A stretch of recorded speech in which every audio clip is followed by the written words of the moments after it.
අයුබෝවන් මේ ඔයාලා දකින්නේ දෙවිලොවින් දායාද කර ඔසුවක් තරමට වටිනා ගුණ දෙන නික කියන ඖෂධීය ශාකයයි.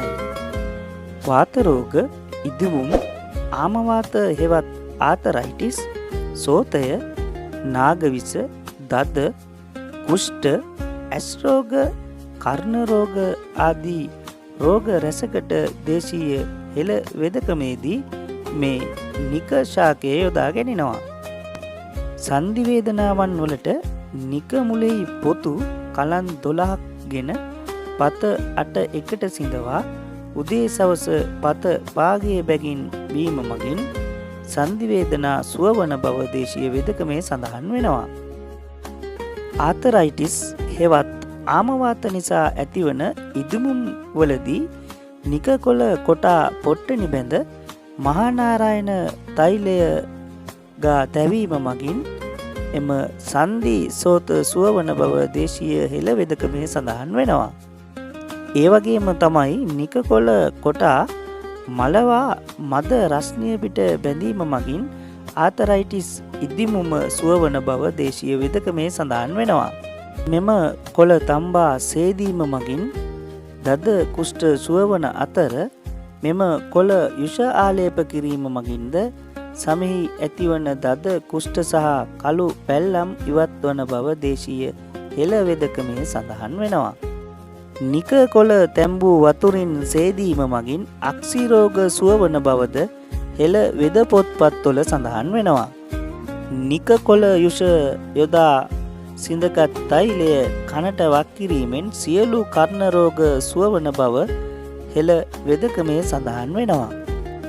කොට්ටා පොල්, අමුකා, ආඩතොඩ කොළ, නික කොළ, මී ඇට, පුස් ඇට, තල ඇට එකට කොටා සකසාගත් පොට්ටනිය වණ්ඩුවේ තම්බා කුමන හෝ වාත තෛලයක් ගා තැවීම මගින් ආතරයිටිස් වේදනාව මෙන්ම සන්ධි සූල සුවවන බව දේශීය හෙළ වෙදකමේ සඳහන් වෙනවා. දරු ප්‍රසූතියෙන් පසුව නික කොළ තැඹූ වතුර නෑම ඉතාම හොඳ උසුවක් බව හෙළයන් විශ්වාස කළ කාරණාවක් වෙනවා.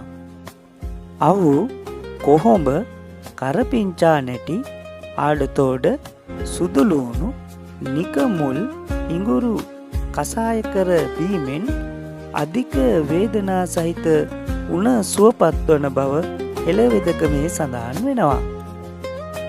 කුඩා දරුවන්ගේ දත් එන විට ඇතිවන වේදනාව සහ නොසන්සුන්තාවය සඳහා නැගෙනහිර දිසාවට ගිය නික මුලක් ගලවා විත් සුරේකදා බැඳීම පැරණි කෙම් ක්‍රමයක් ලෙස සඳහන් වෙනවා.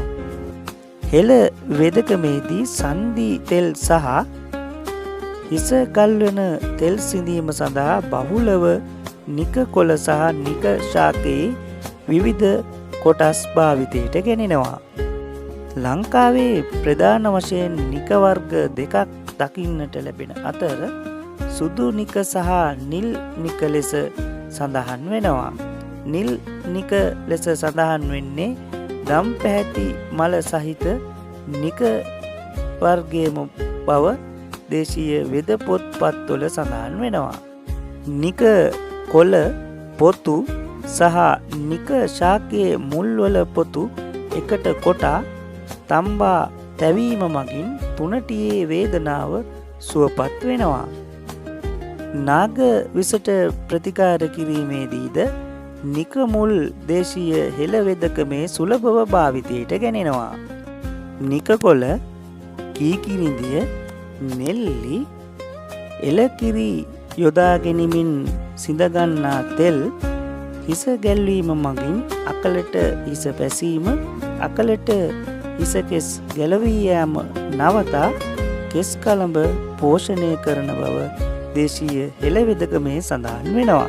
නික ශාකයේ මුල්, ඇට, මල්, පොතු, මුල් වල පොතු ආදී සියලුම කොටස් දේශීය හෙළ වෙදකමේ සුලභව භාවිතයට ගෙනෙනවා. නික මුල්, රසකින්ද අරලු ගම්මිරිස් අවුන්ස 2 බැගින්ගෙන හොඳින් අඹරා වතුර අවුන්ස 32ක් මුසු කර මදගින්නේ සිඳුවා වරකට අවුන්ස 4 බැගින් දිනකට දෙවරක් බීම මගින් ඇදුම රෝගය සුවපත් වන බව දේශීය හෙළවිද පොත්පත්වල සඳහන් වෙනවා. නිර්ගුණ්ඩි තෛලය සහ නිර්ගුණ්ඩි කල්කය සාදා ගැනීම සඳහාද නිකකොළ දේශීය වෙදකමේදී භාවිතා කරනවා. තවත් මෙවැනිම වටිනා හෙළ වෙදකමේ රහස් පිළිබඳව දැන ගැනීමට අපව සබ්ස්ක්‍රයිබ් කර අප සමගම රැඳී සිටින්න. ආයුබෝවන්.